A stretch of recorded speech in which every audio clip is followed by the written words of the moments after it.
المغرب، ذلك البلد المذهل في شمال إفريقيا، غني بثقافته ويشتهر بهندسته المعمارية الملهمة، ولكن هذا ليس كل شيء. فالعائلة المالكة في المغرب تضيف بعداً من الفخامة البالغة إلى شعبية البلاد. وابن الملك محمد السادس الحسن بن محمد العلوي المعروف باسم مولاي الحسن هو ولي العهد، وهو ليس مجرد شاب عادي في 22 من عمره، فهو يعيش حياة تليق بالأمراء. ومع صافي ثروة العائلة المالكة المغربية التي تقدر بنحو 8.2 مليار دولار، فمن المؤكد أنه يستطيع تحقيق كل أحلامه الباذخة.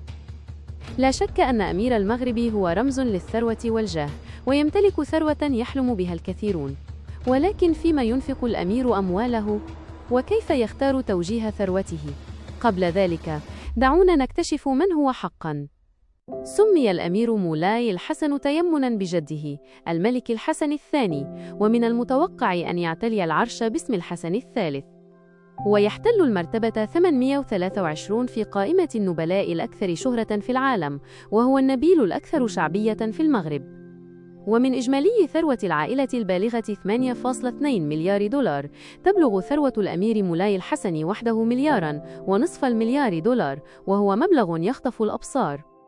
وللتذكير مرة أخرى، فهو يبلغ من العمر 22 عاماً فقط. حقاً، إنها لميزة أن يولد المرء وفي فمه ملعقة ملكية من ذهب. ولد الأمير مولاي الحسن بن محمد في 8 مايو 2003.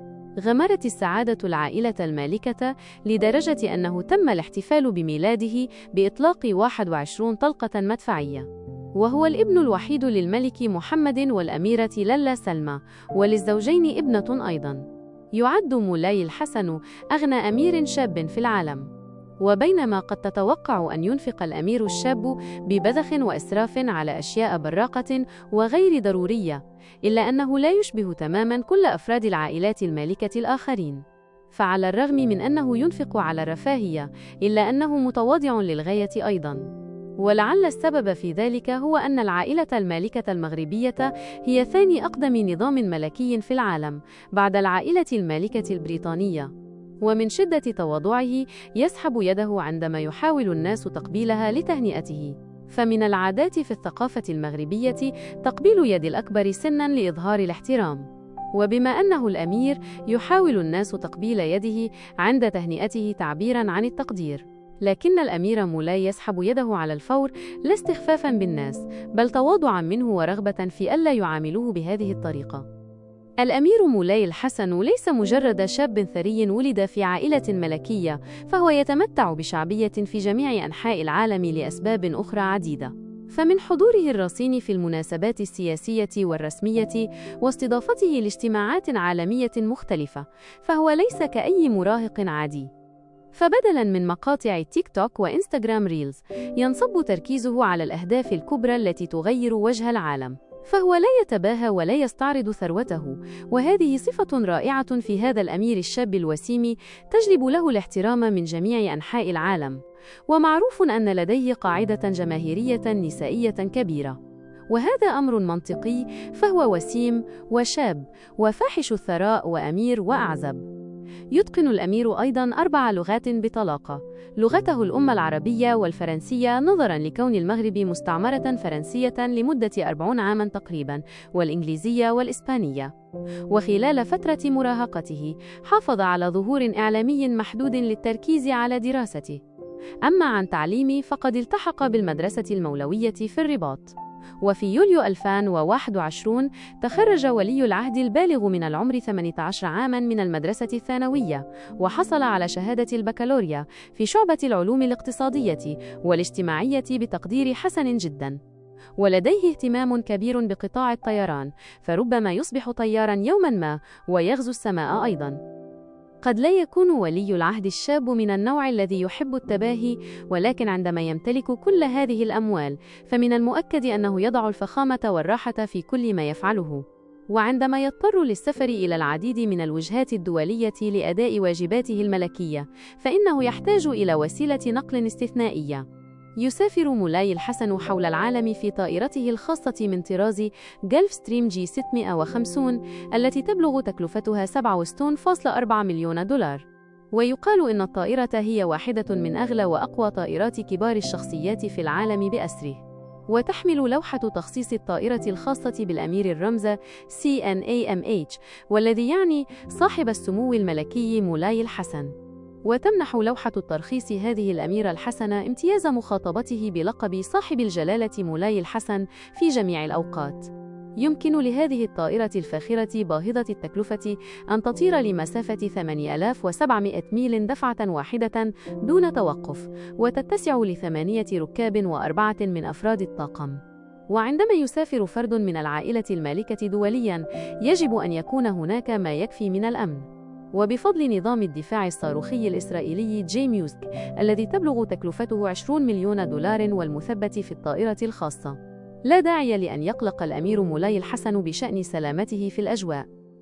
يقيم الأمير حسن في دار المخزن. هذا القصر المذهل هو المقر الرسمي لملك المغرب، ويقع في مشور تواركة بالرباط، العاصمة الوطنية. يحيط بهذا القصر الرائع أسوار عالية تمتد على مساحة 195 فداناً.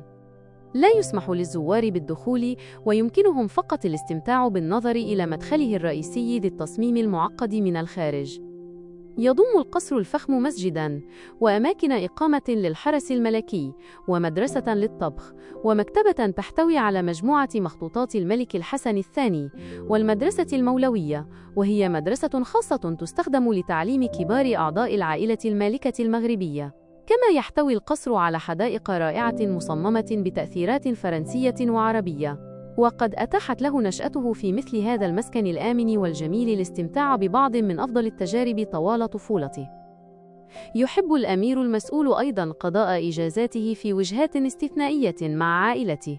في عام 2021 زار الأمير نيويورك مع والدته وشقيقته الصغرى، وقبل شهرين فقط من هذه الرحلة إلى الولايات المتحدة كان الحسن في جزيرة سكياثوس اليونانية. لديه ذوق رفيع في اختيار وجهات العطلات، وهذا ليس كل شيء، فهي باهظة التكلفة أيضاً. فعندما كان في اليونان استأجر يختا اسمه سيرينيتي كلفه $500,000 في الأسبوع. مع كل هذه الثروة، من العدل أن ينفقها على الفخامة والأمن الاستثنائيين بينما يحتسي مشروباته على جزيرة خلابة. وحتى عندما كان طفلاً، اعتاد السفر إلى العديد من الوجهات المدهشة، لكن اليونان ظلت الوجهة المفضلة للعائلة المالكة المغربية. فمن منا لا يرغب في الانغماس في الهندسة المعمارية البيضاء الهادئة والبحار الزرقاء الصافية؟ وعندما يمتلك المرء هذا القدر من المال، يمكنه أن يفعل ذلك مراراً وتكراراً. إذا كنت تعتقد أن كل ثروة الأمير المغربي ستذهب في إنفاق عشوائي على أشياء لا قيمة لها في المستقبل، فأنت مخطئ. فهذا الأمير يضع عينيه على مستقبله، ويعرف كيف ينمي ثروته من خلال التخطيط الدقيق لأماكن استثمار أمواله. وأمير المغرب ليس غريباً على النجاح عندما يتعلق الأمر بالاستثمار، فقد مكنته ثروته وموارده الهائلة من الاستفادة من العديد من الفرص الرائعة. يتم استثمار معظم ثروة الأمير الحسن في الأسهم والسندات، ويدير والده الملك محمد محفظته الاستثمارية. هذا ليس كل شيء، فقد حول الملك محمد أيضاً العديد من القصور التراثية القديمة إلى فنادق فاخرة في العقد الماضي. تحقق هذه الفنادق للعائلة المالكة المغربية ربحاً قدره 100 مليون دولار سنوياً. ولم يفعل ذلك من أجل المكسب المالي فقط، بل لتدريب ابنه أيضاً، حيث نقل ملكية معظم هذه الفنادق الفاخرة إلى الأمير مولاي الحسن حتى يتمكن من تعلم كيفية إدارة الشركات الكبرى. إلى جانب العقارات الفاخرة، يمتلك الأمير مولاي الحسن أيضاً حصصاً في الشركة القابضة، الشركة الوطنية للاستثمار SNI، وتمتلك هذه الشركة حصصاً في شركات مختلفة مثل التجاري وفابنك، وهو أكبر بنك في المغرب، وكوسومار، وهي شركة كبرى لإنتاج السكر، وشركة التعدين مجموعة مناجم، وشركة الألباني سنترال دانون. ماذا يعني الاستثمار في هذه الشركات للأمير الشاب؟ حسناً، هذا يعني أنه يكسب 5 ملايين دولار شهرياً من هذه الاستثمارات. وهذا مبلغ ضخم على أساس شهري، ويظهر أن الأمير الشاب ذكي جدا في إدارة أمواله. إنه يؤمن بالبذخ بالطبع، لكنه لا ينفق كل شيء، لأنه يؤمن أيضا بالاستثمار في الأماكن الصحيحة. لكن ما يلفت الانتباه هو أن الأمير مولاي متوازن تماما، فهو يحب أيضا أن يعيش حياة ملكية، ولديه شغف بالرياضة. يوجد ملعب كرة قدم وحلبة شوارع في مراكش يحملان اسمه. وإذا كنت تعتقد أن أمير المغرب يتمحور حول الإنفاق والاستثمار فقط، فلك جوهرة أخرى في تاجه تميزه عن أي من أفراد العائلات المالكة المراهقين الآخرين في العالم. يهتم مولاي الحسن بشدة بالعالم، ويعمل بجد لضمان أن يظل المغرب دائما مكانا سلميا. إنه يعمل بشكل وثيق مع والده في العديد من الأمور المهمة والملحة المتعلقة بالشعب المغربي وتغير المناخ وغير ذلك الكثير. وفي عام 2017 استقبل مولاي بحفاوة أطفالاً فلسطينيين زائرين، وعرفهم على ثقافة المغرب. إنه بالتأكيد قدوة حسنة.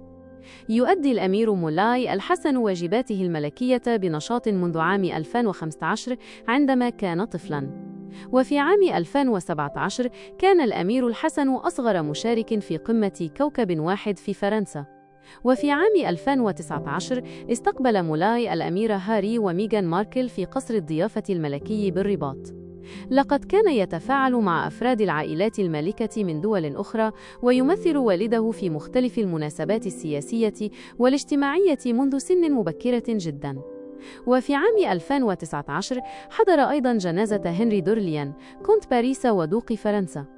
وفي العام نفسه ترأس الأمير مولاي الحسن أيضاً حفل افتتاح الدورة 14 للمعرض الدولي للفلاحة سيام في المغرب. والآن بعد أن عرفت أن كونك شاباً ثرياً لا يقتصر دائماً على الهواتف المطلات بالذهب والسيارات الخارقة، تدرك أن هناك الكثير مما يمكن أن نستلهمه من هؤلاء الأمراء.